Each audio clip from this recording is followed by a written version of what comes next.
Okay. Welcome to the CFA programming meeting. We're going to start off as we have been with like us Tim. on Facebook. Yeah, like us on Facebook. Give us 5 stars if you like this week's programming. And we're going to let Tim start off with going over the strength work for this week. Okay, guys. So if everything goes well, fingers crossed, we should see some good results for this next week. This is pretty much our test week. So we're going to be doing all of our power lifts, which will be the back squat on Monday, the push press on Wednesday, and then the deadlift on Saturday in threes. And the hope there is that they should be doing a triple at 95 to 100% of their old 1 rep max. The way that you can organize this for your classes, that's intimidating to a lot of people, but they'll probably be able to do it, is tell them to hit 90 to 95% for their first set. And then if they're feeling good, they can put on 100% for the next 2 sets. Or if they want to stay there, they can stay at 90 to 95% for those 3 sets. And even so, if you want them to do that for 2 sets, and on that 3rd set, they'll try and get their 100%. So organize that. You just have to work with each individual athlete. If they've been consistent with the squat day, this shouldn't be an issue. But if they haven't been consistent, then they'll probably be on the lower end of that percentages. So for our Olympic lifts, we're combining the clean and jerk on Tuesday, and that's going to be 6 singles from the floor. So we are no longer doing from the hang, and the goal there, once again, is to go about 95 to 100% of their 1 rep max. And if they've been consistent, then these Olympic lifts should look very smooth, and they should have their old 1 rep max pretty much. They should be able to own that weight now. And once again, just like you do with the power lifts, you can organize that to where maybe their first single is 90%, and then you move up as they go on if it's looking good. The snatch will be on Thursday, and that'll be 7 singles, 95 to 100%. So definitely with the snatch, I would suggest having them start at 90% for that first single, and then not letting them go up on weight unless they stick every single repetition. So really promote light jumps in the Olympic lifts. I'm talking 2.5 pound plates as your light jump, and that'll be it for the power stuff. All right, so for the conditioning portion,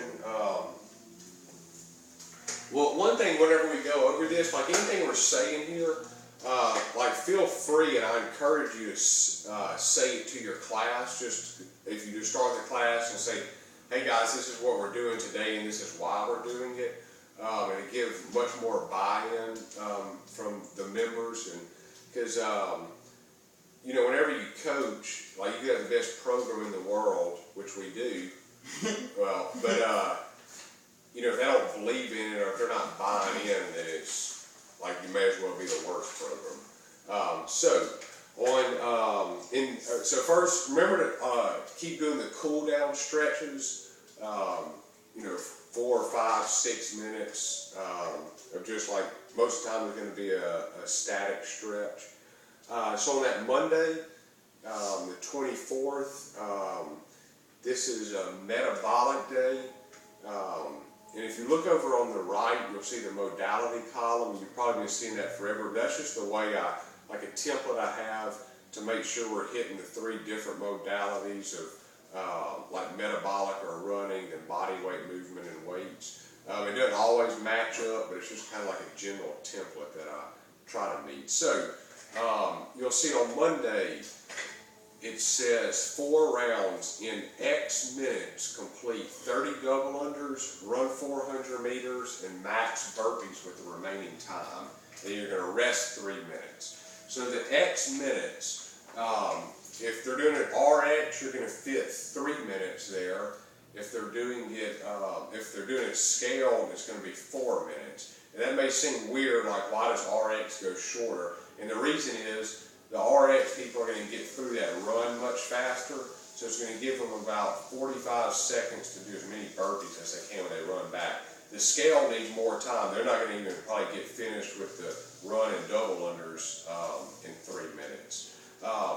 And then your score is going to be your lowest number of reps in any of the rounds. So if 5 burpees is your lowest number of 4 rounds, that's your score. So that's going to encourage them to stay consistent each round and not completely blow it out the first round.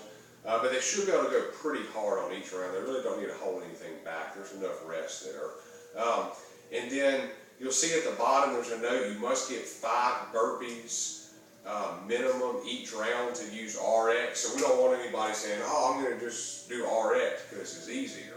You have to get 5 burpees. If you come back and you get 2 burpees and the time hits 3 minutes, you have to go that 4 minutes. Hope that makes sense. And then here the intent is the interval work.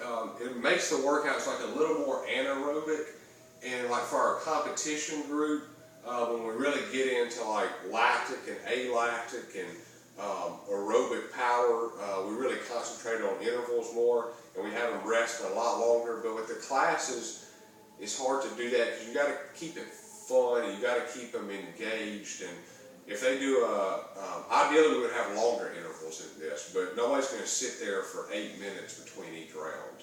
We got to get stuff in, and we got to get a lot in within an hour. So anyway, so we do have intervals to make it a little more anaerobic, but it's not ideal, but it's still good. Good for what we need to accomplish. The next day is a 10-minute AMRAP and kettlebell swings, pull-ups, and box jumps. So the clean and jerk is working that posterior group of muscles, and then we're just going to supplement that with some more kettlebell swings. Again, the cleans and the kettlebell swings are very similar to a deadlift, so we're doing that on Tuesday, and we'll actually do the deadlifts on Saturday. On the pull-ups, we've been seeing a lot of, or not a lot, but I have been seeing some articles posted by other CrossFit gyms in regard to box jumps and pull-ups, and I just want to assure y'all and everybody that those articles are nothing new. We've known about that for a long time, and we take precautions on things like pull-ups and box jumps. So, for example, here we have 10 pull-ups today. I'm not going to make people do strict. If the only way you can do a pull-up is kipping, why would you stop somebody from doing a kipping pull-up? But just make sure they're doing it correctly, and that means keeping those shoulders engaged. So teach them to keep them slightly engaged, slightly pulling up, kind of like when we do a scapula pull-up in the warm-ups. We're just pulling the shoulders up. They need to be engaged at the bottom. You don't need to be just at the bottom, just bottoming out when you fall. That's how you're going to get injured. And on box jumps, we talked a few weeks ago about why we do, sometimes we'll do burpee box jumps, sometimes we'll do box jump overs. Sometimes we just keep the reps low so we're not getting that bounding effect at very high repetition. So you'll see here, we're only doing 5 box jumps. It still gets us that explosive work in, but it's not going to create a hazard with your Achilles as far as bounding. And then you'll see RX Plus. They can use a 32 kilogram kettlebell or 24, and then they can use a higher box. A lot of freak accidents can happen with the box, so just if there's a group of guys just trying to get competitive with each other and you see that, just warn them on that high box jump. Try to discourage that, but at the same time, I do want to give people the opportunity that can do that height to do it. All right, going on to Wednesday, we have the push-ups. That's just kind of like a supplemental move to the push press, just getting a different type of pushing motion in. And that push press is for 1 rep max, and the push-ups are just more of a way to supplement that with muscle endurance. Then we have toes to bar and hang cleans. The hang cleans, I think it's a great conditioning tool. I did it from the hang position because the day before I just said you're doing the cleans and the kettlebell swings, working that posterior chain, so we kind of want to give that a break. So we're just going from a hang position. And holding on to that, you're not going to want to let it go because you're going to have to pick it back up, and holding on to that for 7, 8, 9, or 10 reps is just going to increase the conditioning effect. On Thursday, this is where we kind of can sneak in some more intervals with longer rest periods to get some alactic work in. So that's whenever you do, say like, usually like 60 seconds or less and your body doesn't start to use lactate as a fuel. So we're rowing 250 meters, which should take about a minute or less than a minute. You're doing that every 4 minutes. So the class will still be going together, and most people will be getting about 3 minutes of rest. And that's also not going to be too taxing for the next day. So the next day is open workout 14.1. And we're not going to know what that is until Thursday night. So, well, Shelly, Lance, and Tim will be coaching on Thursday, or Friday. So this is the way we're going to do this. If they didn't sign up for the open, they can just do the regular workout, just like you would in a class. If they signed up for the open, you're going to have them partner up in class and judge each other. And then I'm going to have judges' sheets. I'll have them all printed out up there. They'll need to keep their score on that. You'll see where they signed it at the bottom. We'll have like a collection thing where they'll turn it in to me. And if they've signed it, they should know they need to go on and enter it online. And then the next day, we'll do a set of 3 deadlifts, as Tim described. I programmed this kind of as a somewhat recovery. I mean, there's nothing too taxing as far as like some heavy weights or like a particular muscle group that's going to get. I mean, those are 50 squats, but it shouldn't be too terrible. So that's this week. Y'all have any questions or comments?